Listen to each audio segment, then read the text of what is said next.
Students, one shot reel revision में आज हम बात कर रहे हैं सेकेंडरी ग्रोथ के बारे में। सेकेंडरी ग्रोथ जो है वो डाइकॉट प्लांट्स के अंदर होती है और डाइकॉट के अंदर भी स्पेशली डाइकॉट स्टेम के अंदर। डाइकॉट स्टेम के अंदर दो तरह की सेकेंडरी ग्रोथ है जो आपको याद रखनी है कंपटीशन पॉइंट ऑफ व्यू से।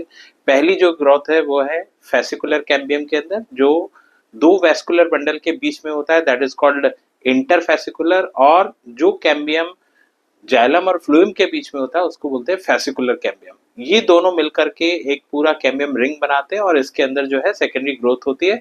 जब सेकेंडरी ग्रोथ होगी तब अंदर की तरफ जो सेल्स बनेंगी वो सेकेंडरी जाइलम की होंगी और जो बाहर की तरफ सेल्स बनेंगी वो सेकेंडरी फ्लोएम की होंगी। इसके रिजल्ट के कारण जो बाहर की तरफ जो सेकेंडरी ग्रोथ होती है उसको हम बोलते हैं दैट इज कॉर्क कैम्बियम, वहां पर बनती है। और कॉर्क कैम्बियम को हम नाम देते हैं फैलोजेन। फैलोजेन जब ग्रोथ करता है दोनों तरफ टिश्यूज बनाता है तो वो अंदर की तरफ बनाता है फैलोडर्म और बाहर की तरफ बनाता है फैलम। फैलम जिसको हम कॉर्क बोलते हैं, फैलोजेन जिसको हम कॉर्क कैम्बियम बोलते हैं और फैलोडर्म जिसको हम सेकेंडरी कॉर्टेक्स बोलते हैं। ये इंपॉर्टेंट बात है इसमें याद रखने की। मोनोकॉट के अंदर जो है सेकेंडरी ग्रोथ नहीं होती है, बट एक्सेप्शनली अपवाद स्वरूप यहाँ पर जो है युक्का है, ड्रेसिना है और अगैव है, इनके अंदर एबनॉर्मल सेकेंडरी ग्रोथ या मोनोकॉट के अंदर सेकेंडरी ग्रोथ मिलती है। तो ये मेन पॉइंट्स हैं जो आपको इसके लिए याद रखने हैं। Thank you.